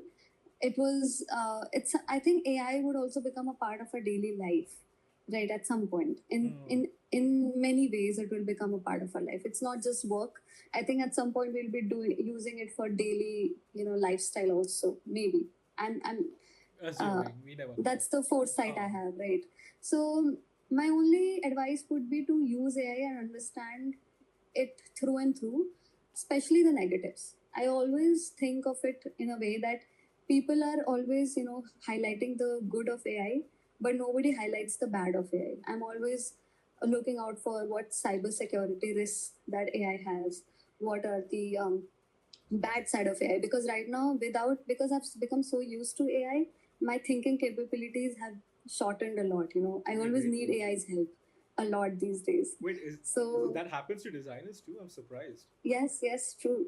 Like initially, I would have jotted things down on pen and paper. There was a time to that as well, but right now I don't think so that happens. The moment I feel there is some sort of friction, I open a tab and GPT something, and I think it has dropped down my, the way how creative I was, or maybe I was willing to be. Right now, I have a person sitting in front of me for free who will give me the ideas. So it has become much easier. So I would advise anybody who's graduating right now to understand AI through and through, the bad and good both. Good is being highlighted, nobody highlights the bad. So go for the bad, understand it through and through, so that you know what you are dealing with. Because I as a designer, I discover new aspects of AI every month, right? There's so many new things coming in, and you figure out, okay, this is something I can do, I can't do, I should not do, I should put these restraints, because there are like edge cases where an AI deleted all the files on somebody's laptop just because it hallucinated, and the user gave complete access, to AI. Yeah. That's something you should not do. Right now, I don't think so. AI is that capable. I am trying to figure out the bad side of AI as well. I'm not giving it complete access. People are willing to do that. I'm like, I don't want to do that. I don't want it to know my passwords and financial, the data that I would not ever give out at all. So understanding those risks. One of the things I do is I have a complete separate Gmail ID that I give access to only AI. I have I have account GPT account, unfortunately, for my personal ID when I had started. But when I got aware of the negatives, I started to give AI, whenever I sign up on any AI, new, there's so many new tools around. So I give access to that one particular Gmail ID only because I'm not aware of the negatives. I don't know what kind of risks that might come up, right? So that's one advice. Second is to not make AI your don't be dependent on AI. Like let's say if you live off without internet, you should know how to live, right? You should not be so dependent on AI, because let's say there's an internet cut off one day and you're like helpless, you cannot think. You should not be that dependent. Like the human essence in you should live. And that's why I try to not be dependent. I make a very conscious choice on that as well. When I started to realize I'm being dependent, I have made it a conscious choice to not be dependent, because it will eat up my creativity. And I, as the designer, am all about the creativity. If I'm not that, then who am I, right? So, because AI is not being creative, it's just bringing in some sort of information from some place and twisting it up a bit and giving me some sort of data. It's not creative in its own right. It's me who I can be creative, and I just don't want to be dependent on it on such a big level. I do use it on for repetitive tasks I don't want to spend my time on. So that's where you can incorporate AI with, but keep your essence alive, keep that edge alive. That's what actually keep you employed, I would say. That's what will keep you employed in the longer run, keeping that creativity, keeping that edge, keeping that kind of a human brain alive. Otherwise you'll just succumb into this AI world. And yeah. That's interesting. So you've had a lot of what do you say, diverse perspectives on this, in the sense that you've explored AI, you've seen what it can do, what it can't do, and also obviously you're a bit paranoid too, not linking your own account with it. No, I think we should be conscious about it. Like everybody is so open, like give AI access, use Claude Cowork and everything, give access and use it to do things. I think it's great, but we need to be conscious about it. And whenever I actually what I did was, I'll just entertain you on that as well. I asked AI itself, like I was asking AI, what's your risk, like what can you do and what can you not do. And like what are the edge cases that you can hallucinate and do something like that, right? And somewhere around the line, AI was not giving me a concrete answer, because it cannot give me a concrete answer, right? So the solution of creating a new Gmail ID came from AI itself. I asked AI, what can I do to prevent my data being private? I do not want it to, get lost into the AI world. I do not want you to have access to my private stuff. And with a long conversation of half an hour, I think I figured that having a new Gmail ID, which does not have access to my photos, my financial data, my passwords, and everything, would be the best possible case scenario I can go for. I also have a okay. I won't add to that. Okay, but don't you think AI getting data is less of it having access to your photos and financial data, and more of it being able to study your patterns from the words, like the way you convey things? That something is already out there. I think I cannot restrict on that. Google is already studying our the way we interact with social media. We get ads based on our own requirements. Whatever we speak, we get ads on, right? And whatever we talk about, we get ads on. So I Gemini is think listening to us right now. we have totally crossed that line of privacy, of pattern recognition. I cannot help with that. And obviously my data is out there. I'm not saying my data is not out there.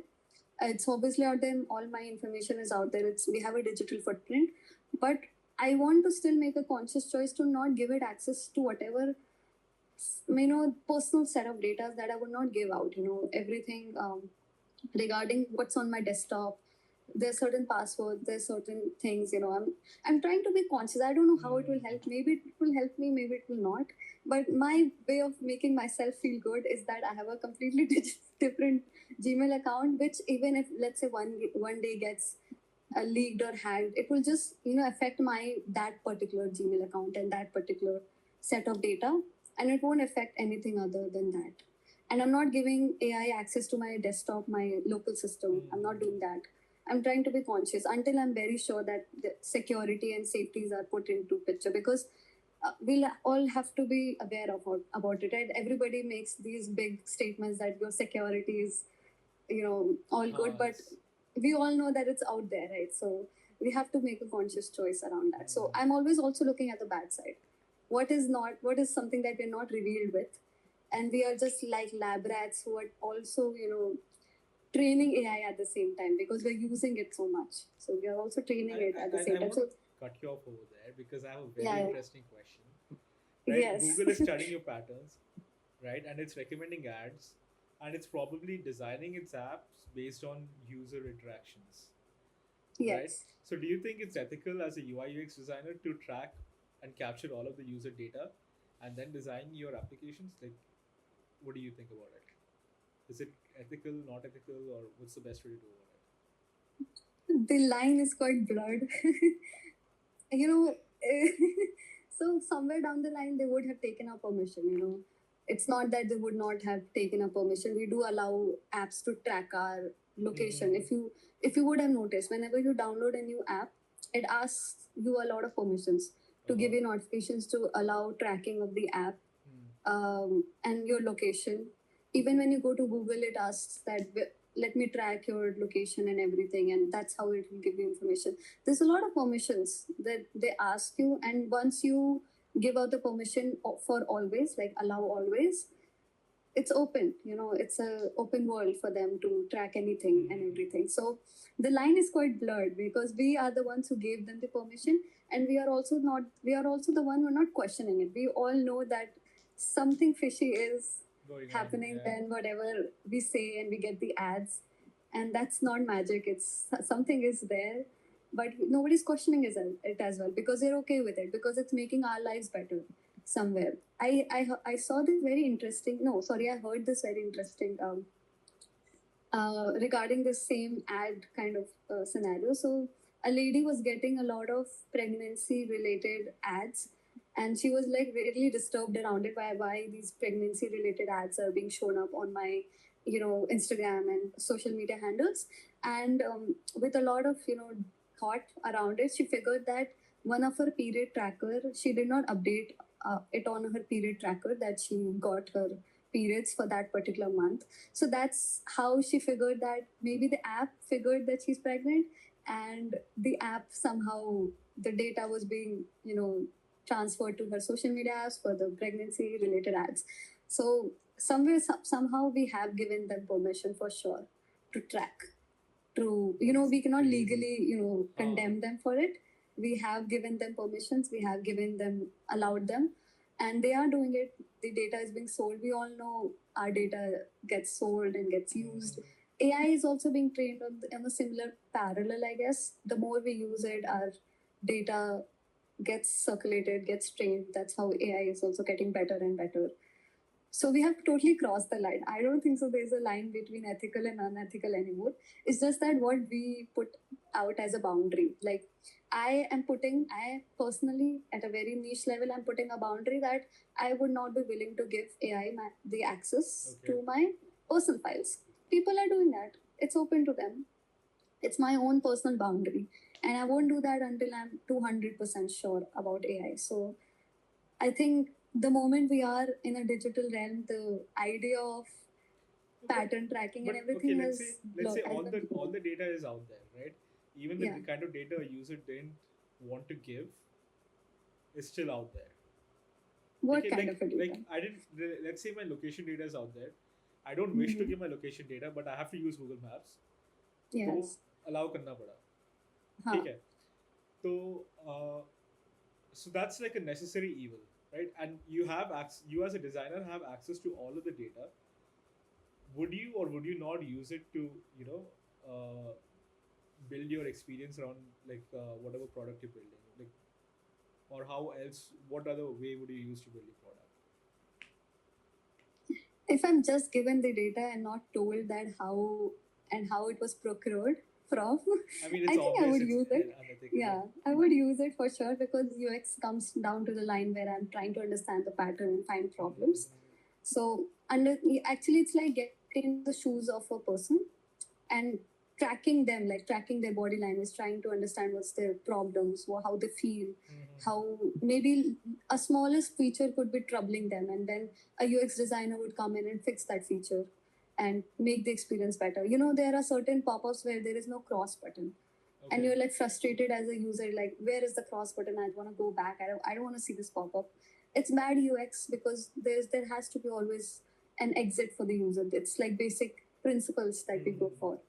But like, how would you feel about it? Let's say they source some data of yours, like while you were browsing the net, you allowed it to access some of your data somehow, right? It just requested and you allowed it.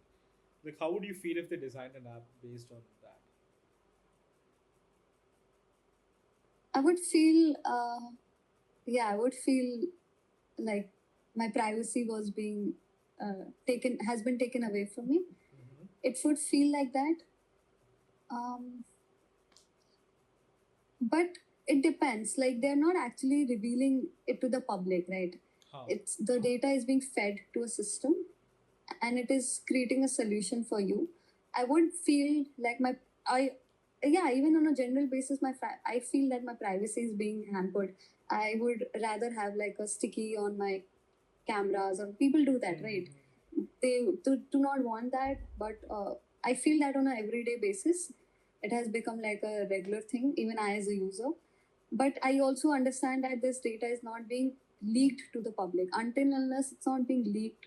It's being stored and put into a system, and then it's being used to create a solution for something.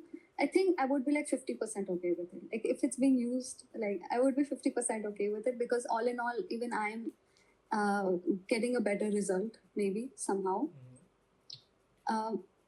Yeah, it would not be okay to do it for sure.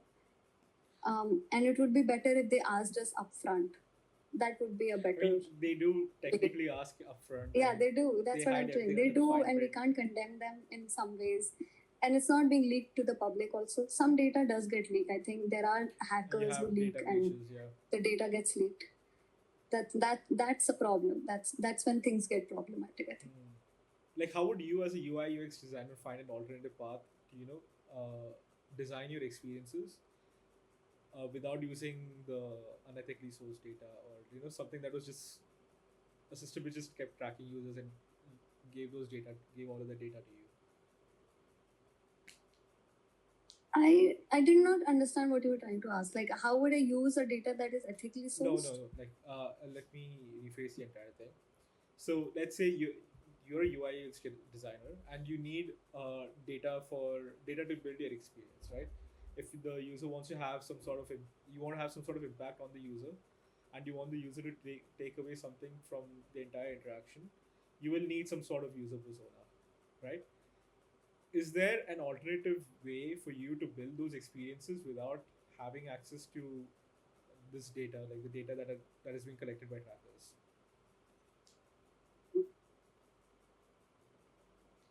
Do you think that's possible? It really depends on the data. You know, generally, a UX design process starts from a research phase, right? We research on the user, we define our target audience. So, and more or less, these target audience are available to us. Like, we do not need to go the unethical way of getting that data unless that data is not to be revealed by the user, because that's the data that you would actually retrieve unethically. Otherwise, if you have a target audience in mind, you would get that data by approaching the target audience and getting, interview them or observe them and figure out what kind of a data you want. So what I'm trying to say is, it's not like these data is not available to us. It's highly available to us. We do not have to access data that cannot be given to us. Well, it's not something that private. All we are trying to understand is how you behave, right? A human Okay. behaves and what are the constraints and how they interact with an app. That is something that can be done without having to go not having like. Correct me if I'm wrong. What I'm trying to understand from your question is that if I do not have a set of data, how would I design something, right? That's what you asked. You don't have the data given by trackers. So you have a lot of trackers in whatever website you're accessing, right? So let's say you're on Facebook. Uh, they have multiple trackers that track different activities of yours. And then the example you just gave earlier, there was a period tracker that saw that there was a missed entry and assumed that the lady was pregnant, and then that forwarded that data to Google, and she started getting ads on pregnancies, right? So that so like let's say you don't have access to those kind of data, which in a way give you the user behavior, but they don't they're not it's not right to have those data, right? They help you as a UI UX designer and help it bring make better experiences for the user. So I'll come back to what I was actually saying. So I think I was on the right direction. What I'm trying to say was, user behavior is analyzed with the way they interact with the app. Essentially, is what you're trying to say. Like period app, let's say period tracker app, right? So there are two ways a company would track their data. Would be one on the back end, where they know how many users are interacting with what particular feature, and what is a dead feature which is not being interacted with, what is a golden feature of their app, and all of this analysis is happening on the back end for the company to do their internal UX design and then update their app. The internal team would have access to the data itself because the backend is already doing that kind of analysis for them.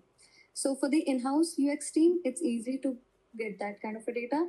For an external team who's trying to build something similar to that period tracker, let's say, one way to, and the most ethical way to do it is to approach the target audience of those period tracker apps, the person who's using it, and observe them using it, ask them questions and everything around it. So they always have access. So in a way, a UX designer will find a way to have access to that data, even though there are restrictions. So let's say a company is restricting data, they'll keep their they'll not get numerical or quantitative data, but they'll observe. They'll observe people using those data, or maybe they'll understand the psyche of people using those kind of apps. They'll get into a different realm of data and try to use that data for their own cause. But I don't think so UX designer would take the route of unethically procuring some sort of data. They'll figure out a way, because UX designers work in terms of observation. We work in terms of like understanding the user. It can be done from a distance and it can be done via interviews. We don't always need like some sort of a private data. We don't need to have that kind of a backend data also. So I hope I'm answering the question. It's not, if for a UX design person, I don't think so we need the you don't need unethical as detailed data that would violate someone's privacy. Yes. Somehow, somewhere, other methods can be used to figure out. So, like, based on all of our entire conversation, we talked about ethics, we talked about AI, we talked about immersive experiences. Like, where do you see this field going, like in 5 to 10 years?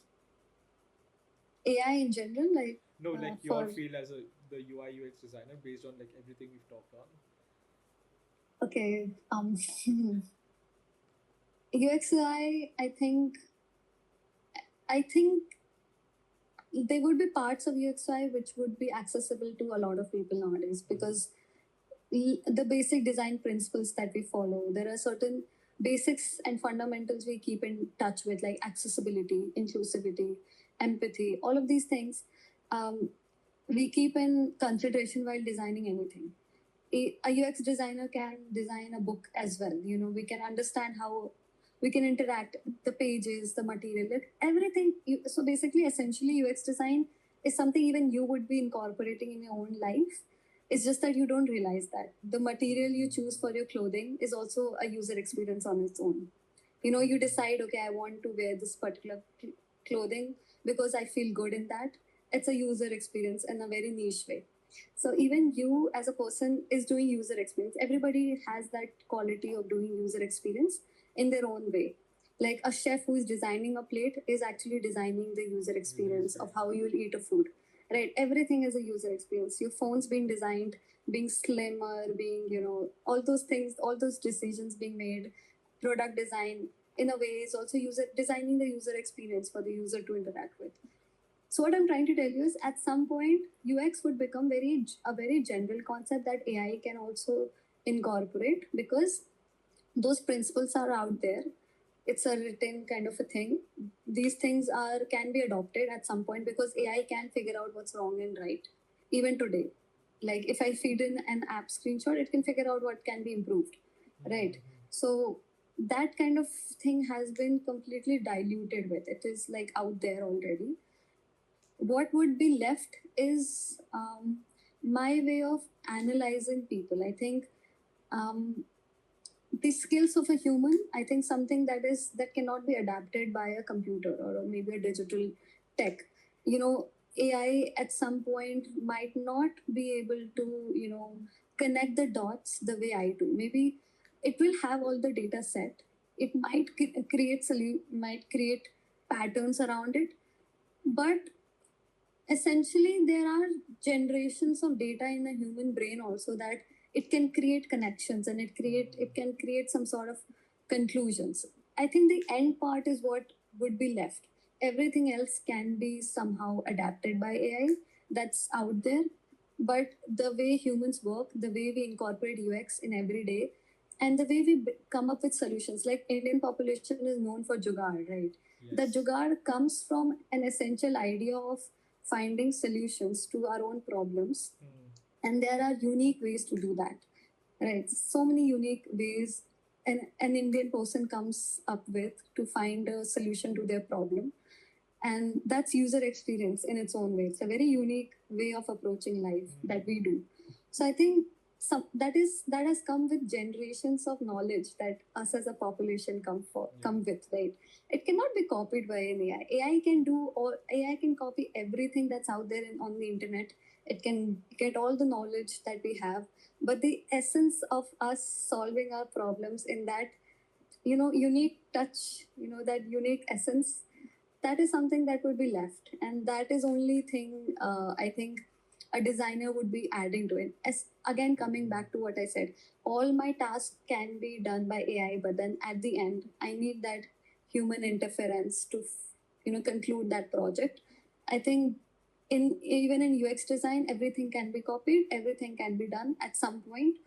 I believe so, but then the way we look at solving problems is still something a human brain does very uniquely depending on that unique problem that we have. So I think it cannot be essentially copied by AI. Yeah, that's what I'm trying to say. Like, yeah, I think I made sense to you. I don't know if I made sense Yes, to you you. did. Then we designed an experience where users dove into a polluted ocean, collected what was killing it, and watched the water go clear. 5 minutes in VR, and people walked away thinking differently about how they treat their oceans. And that's what good design does. No one needs to explain it to you, but once you've experienced it, you come out a different person. And that's the kind of work I want to document in this show.